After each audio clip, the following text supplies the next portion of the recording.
So today I was cleaning one of the apartments and I ran into one of the maintenance guys from the building. And we're pretty good, buddies. We talk to each other every day pretty much. And we met at the coffee machine and something just came up and I mentioned my mom and that she was 93 or going to be 93. And he was like, taken aback, like really surprised. And I told her, she's doing really well. And he's like, wow, I can't even imagine being 93. And he was, just really surprised.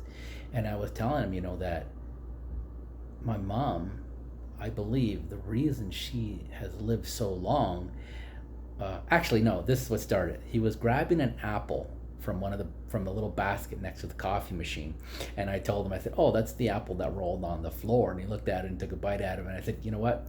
You're probably going to live as long as my mom does because she probably ate a bunch of stuff and has a strong immune system." He kind of laughed, and then I told him my mom was 93 and that she had smallpox and measles and all the diseases and all sorts of things. And and she's really strong still and she's on no medications. And that really surprised him when I told him that she was on no medications. And he said, "What did she do?"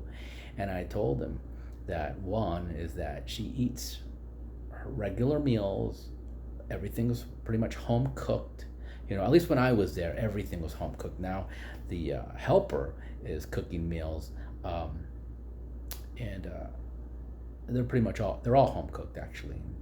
Groceries every day, fresh groceries, nothing out of a can, nothing out of a box.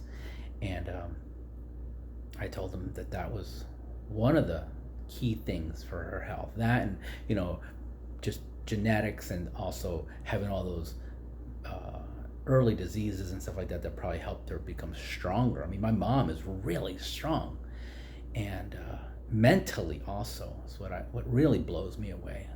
She should have been like a general or an admiral in the armed forces. But so I was sharing, that information with him, and then the last thing I said that I believe really keeps her healthy is that she owns her own home. She lives alone. She does what she wants to do. She lives how she wants to live, and she's pretty much been doing that for about 25 to 30 years now. Even when my dad was still alive. And the other thing I added was that she's doesn't have any stress. She doesn't stress about things. She does now a little bit, because she watches the news and I'm sure she worries about things. But because the way her mind works now, those things probably just like revolve like a record player, and they kind of like either go out the window, and she starts another day with new things, looking at the flowers, taking care of the dog, and just focusing on the activities at hand, which I think is really important instead of multitasking. Now, I always tell everybody I'm a terrible multitasker. I try not to multitask. I find that when I multitask, a lot of things come out wrong or they don't come out well.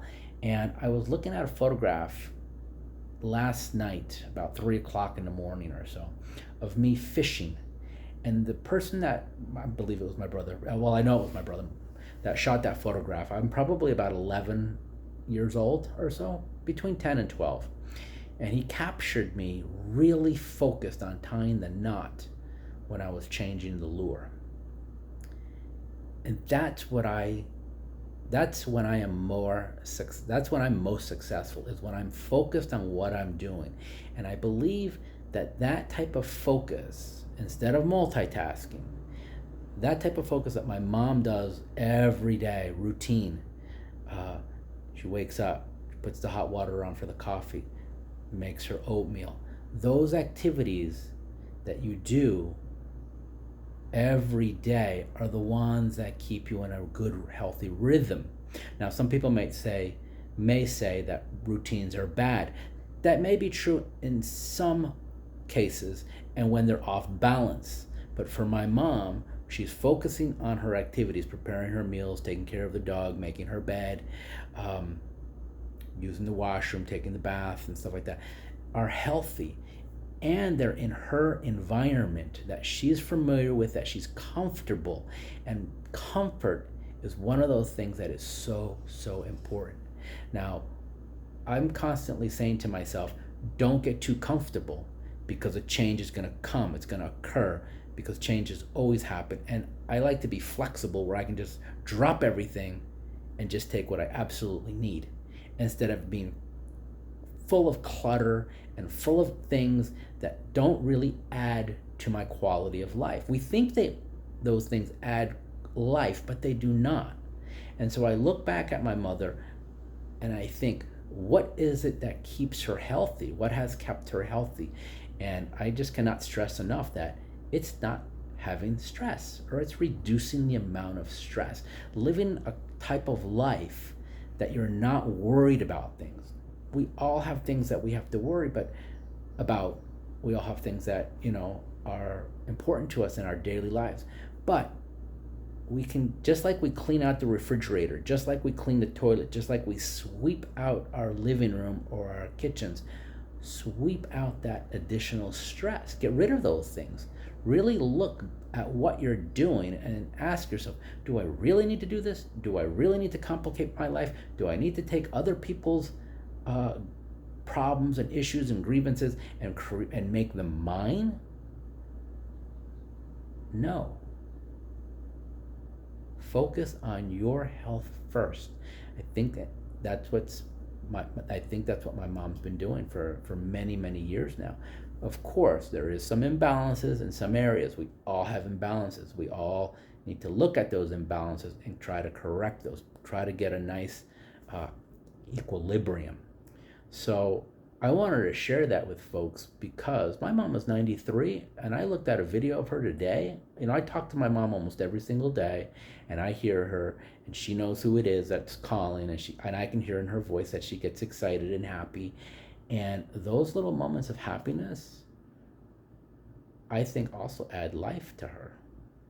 And so when we have conversations with another person, with a friend, with a stranger, with a dog, with a pet. I also was looking at another video where I am so happy when a dog comes to me and jumps in my arms and lets me rub their bellies. Those types of the moments add life. So I'm kind of being a little all over the board right now. I was just cleaning an apartment. I'm pretty much done right now. And I wanted to share that with folks. I wanted to share my experience with my mom and the people that I interact with, and hopefully inspire some folks to make some changes. And when I say that, I am also talking to myself. I am going into myself and saying, okay, everything's going to be okay. Everything's going to be all right. Live a balanced life. Get rid of the stress. Eat well, eat healthy, go outside, get some sun, spend some time with the people that you connect with your tribe, with the animals, with the dogs that understand you, that feel you. Yep, that's what I'm going to do, folks.